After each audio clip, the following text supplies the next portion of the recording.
See, publisher ಅಂದ್ರೆ a device that keeps transmitting data. Publish ಮಾಡೋದು book publisher book ಅನ್ನ publish ಮಾಡಿ market ಅಲ್ಲಿ ಬಿಡ್ತಾರೆ. ಸಬ್ಸ್ಕ್ರಿಪ್ಷನ್ ನೀವು ದುಡ್ಡು ಕಟ್ಟಿ ತಗೊಳ್ತೀರಿ. ನ್ಯೂಸ್ ಪೇಪರ್ ಆಗಲಿ ಟೈಮ್ಸ್ ಆಫ್ ಇಂಡಿಯಾ ಪ್ರಜಾವಾಣಿ ಅವೆಲ್ಲಾನು ಪಬ್ಲಿಷ್ ಮಾಡ್ತಾರೆ ನ್ಯೂಸ್ ಪೇಪರ್ ಕಂಪ್ನಿ. ಹೌದಾ? ಪ್ರಿಂಟ್ ಮಾಡಿ ಮಾಡಿ ಬೆಳಗ್ಗೆ ಬಂದು ಮಾರ್ಕೆಟ್ ಅಲ್ಲಿ ಸಾಕಿರ್ತಾರೆ. ನೀವು ದುಡ್ಡು ಕಟ್ಟು ಕಟ್ಕೋಬೇಕು. ನೀವು ದುಡ್ಡು ಕೊಟ್ಟು ಕೊಡ್ಕೊಳ್ತಾ ಇದ್ದೀನಿ ಅಂದ್ರೆ ಈಗ ಸಬ್ಸ್ಕ್ರೈಬಿಂಗ್ ಅಂದ್ರೆ ನಿಮ್ಗೆ ಆ ಇನ್ಫಾರ್ಮೇಶನ್ ಬೇಕಿದೆ. ಆ ಕಾನ್ಸೆಪ್ಟ್. ಪಬ್ಲಿಷಿಂಗ್ ಅಂದ್ರೆ ಸಮಥಿಂಗ್ ವಿಚ್ ಟ್ರಾನ್ಸ್ಮಿಟ್ಸ್.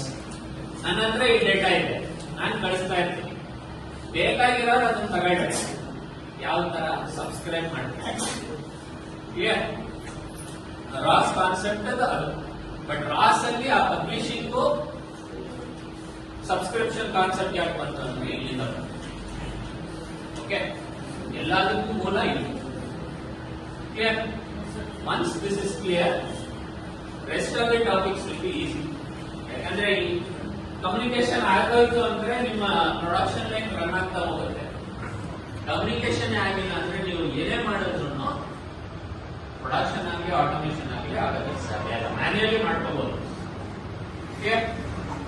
ಇಲ್ಲಿ ಗಂಟ ಕ್ಲಿಯರ್ ಏನ್ರಾ? Yes sir. ಸೊ ಏನೇನಿದಾವಪ್ಪ ಕಾಂಪೊನೆಂಟ್ಸ್ ಅಲ್ಲಿ? ನಂದು ಬರೀ ಕೇಳಿ ಎಲ್ಲರದ್ದು ಬರೀಬೇಕಾ ಇಲ್ಲ? PLCs ಯಾಕೆ ಬೇಕು? PLCs act like controllers. They decide how the process has to flow. Correct? ಸರಿ ಸರ್, PLC ಏನೋ ಒಂದಾಯ್ತು, ರನ್ ಆಯ್ತು, ಮಾಡ್ಕೊಂಡೆ. HMI ಏನು ಬೇಕು? Human machine interface. ಯಾಕೆ? ಮನುಷ್ಯ ಮಷೀನ್ ಜೊತೆ ಯಾಕೆ ಇಂಟರ್ಫೇಸ್ ಮಾಡಬೇಕು? ಯಾಕೆ ಕೈ ಜೋಡಿಸ್ಬೇಕು?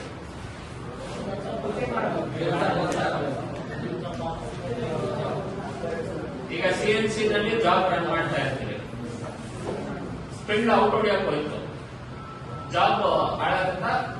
ಚೆನ್ನಾಗಿರುತ್ತೆ. ಹಾಳಾಗತ್ತೆ ಅಂದ್ರೆ ಏನ್ ಮಾಡ್ತೀವಿ? ಎಮರ್ಜೆನ್ಸಿ ಹೊಡಿತೀವಿ. But emergency is nothing but your HMI.